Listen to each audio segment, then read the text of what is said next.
Hey Akash, thank you for joining in today, and very happy to have you in this discussion.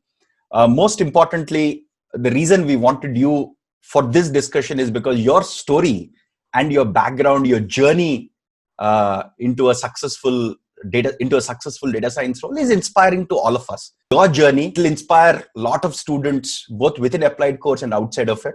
So yeah, let's get started here. Graduated in 2016 from Electronics and Communication Engineering. I come from a Saram Visvesvaraya Institute of Technology. It's in Bangalore. Okay. I got selected in Accenture. I joined Accenture. After that, I was put on the .NET stream. You worked at Accenture for a couple of years, if I'm not wrong. Yeah, 2.5 years. Okay. So initially, I was working as a .NET developer there. So I deployed a couple of sprints. Accenture was losing the client actually. Okay. Everything went well, but in Accenture lost the client. For some reason, which is beyond your scope, you lost that client, and that happens. Yeah. So I was put on bench.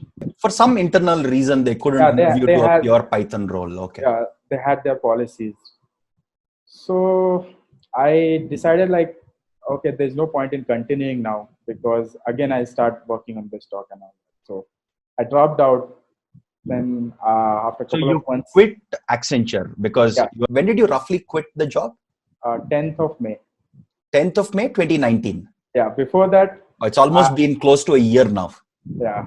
So before that, I was actually joined your course. Oh, you also enrolled for the AppliedAI course. Okay. I think in the first week of Jan.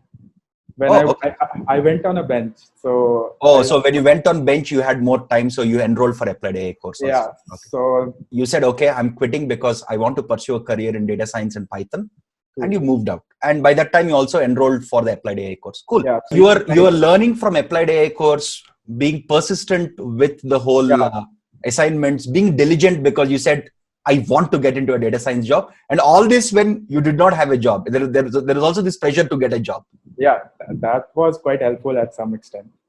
Okay, but that pressure was helpful to complete the course. Yeah. Okay.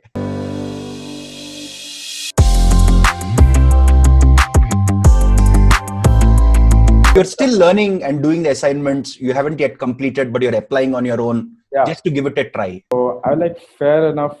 Let's not go to the deep learning yet. Okay. Let's go for the analytics part of the machine learning and try to get into that role. Data analyst role, and then you can graduate to data scientist slowly and steadily. Yeah. Overall, so whether it is assignments, self-case studies, the course case studies, the mentorship at AppliedAI course, how did these things broadly help you? Or did they even help you or not? It actually helped me quite a lot.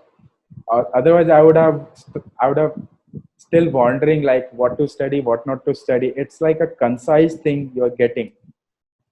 What exactly do you want to become a successful career in data science? AppliedAI course is just like a catalyst. If you use it properly, you'll be good at programming, you'll be good at SQL, analytical ability, as well as I think the system modeling also, case studies. Okay. How you're going to model a problem to a machine learning problem. If you have to share a gist or a summary of your whole journey, right? Sitting at home, preparing this the whole 1 year, if you have to summarize it into a short message or something that you want to tell students who are preparing for data science roles, either at AppliedAI course or otherwise, what would that be? Don't overthink actually. We quite overthink too much, if this is not going to happen and all that. This will create your distraction. Just focus.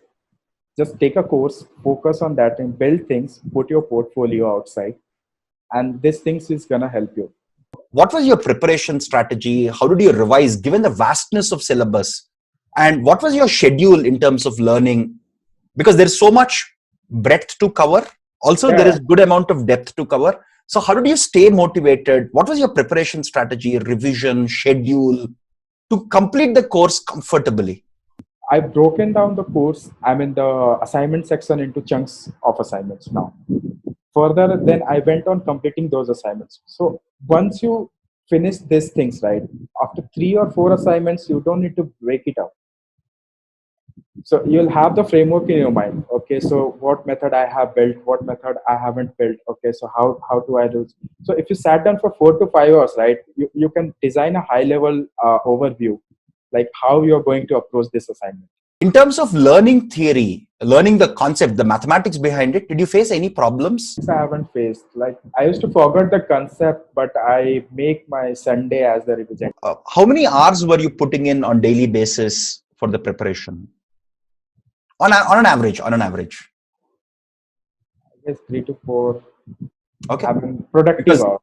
How hard were these SQL questions? Were they like too much nested SQL queries with triple nesting, or? If you are applying for machine learning engineer role, your SQL question won't be hard. Okay. But if you apply for a data analyst role? Yeah, I had 3 rounds of only SQL. Yeah, in the data analyst round, they'll do a lot of SQL, yeah, less of machine learning and deep learning, right? Deep learning they won't ask, I think. Okay. Yeah, depends on the company. Yeah. If you have written in your resume, then they'll surely gonna ask. Yes. Learning. So I knew that fact that let's not write anything into it. Because by then you didn't prepare deep learning, so you said, let me not put it in the resume itself. I mean, I had done that ImageNet classification thing long back, but that was using MATLAB and that sigmoid function. Okay. So not actually the state of the art CNN. No. And I knew that fact, like CNN, ReLU, and all that is happening right now, but I didn't want to mess the interview, so I didn't. Yeah. Makes no sense to focus on areas where you're not strong. Yeah. In. But in general, for the data analyst roles, especially at Myntra, what are the typical topics that they covered, and how much weightage for each topic? How hard were the questions? Sure. So they'll start with the basic like SQL questions. Okay. So once you give answers to the SQL question, then they start digging you out in the SQL itself. Okay. But can you do this? Can you do this? How can you optimize this query? Okay. So the optimization part, and I wasn't that much comfortable in SQL. Okay. Like when I come to know, I had an interview for data analyst role, and I've already messed up so many profiles in my previous interviews. So I thought, let's learn SQL first. So I started learning from W3 resources.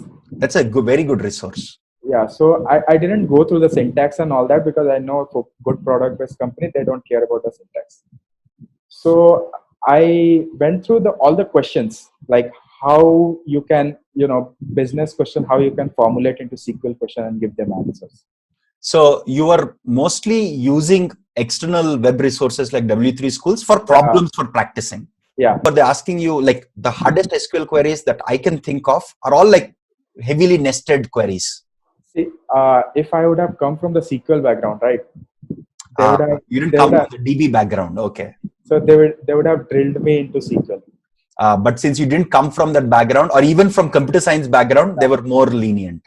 So so since I had done a couple of machine learning and pandas and all that while I was at Accenture, also I did some kind of NLP thing in Accenture. One of the key points from your course, I exactly remember those words in my head, like why you were going to use that.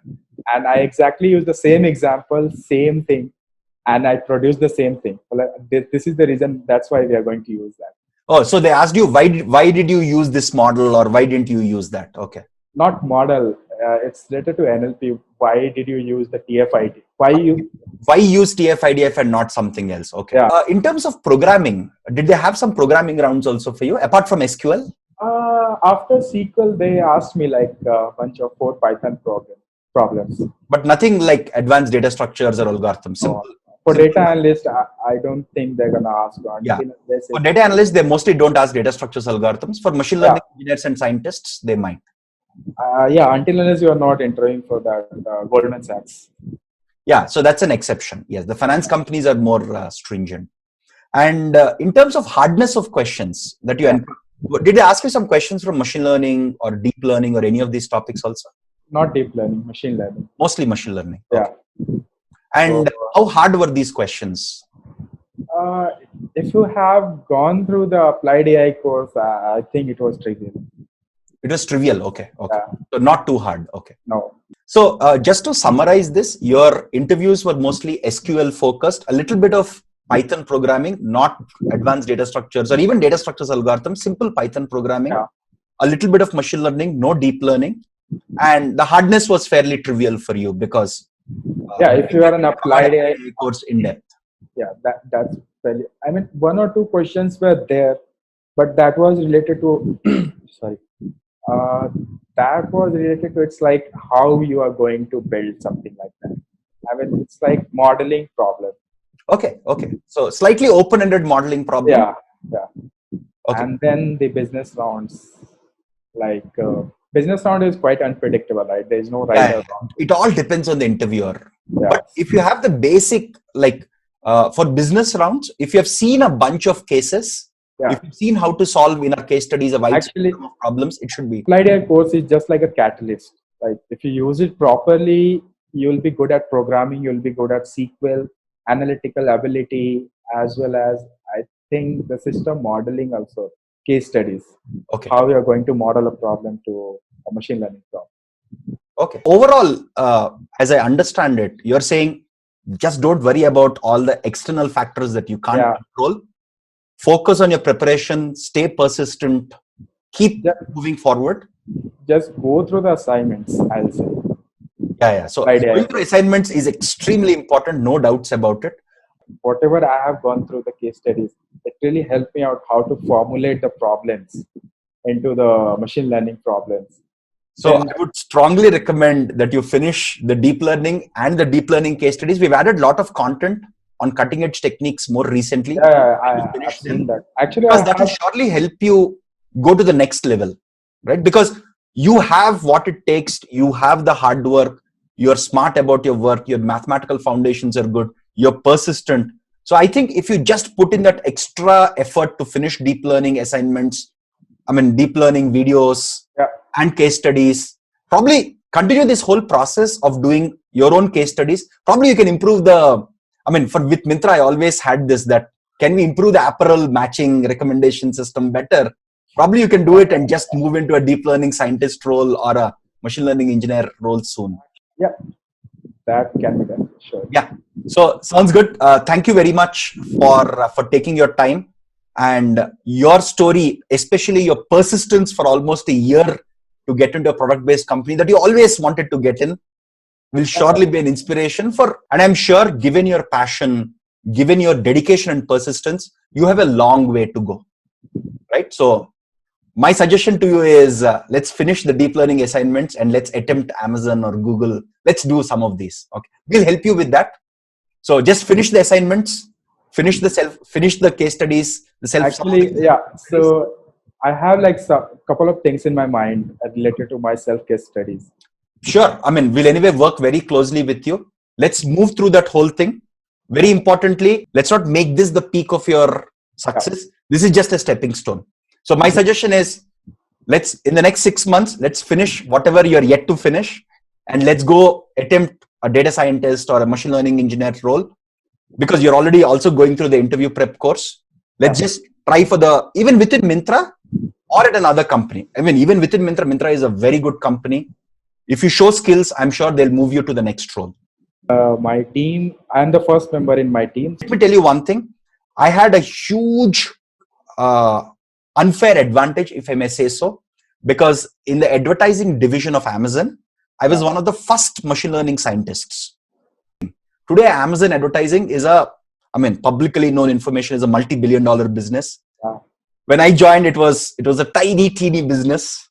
So I've been through that whole journey. Not everybody gets that chance. So in your case, because you're one of the first members in this organization doing data science, I think you have some of that advantage which you should leverage. First mover advantage will always be there in teams. I recommend you leverage that, show value, grow fast, and learn a lot in this process. Yeah, sure. Okay, Akash. Thank you very much. Thank you for the whole session.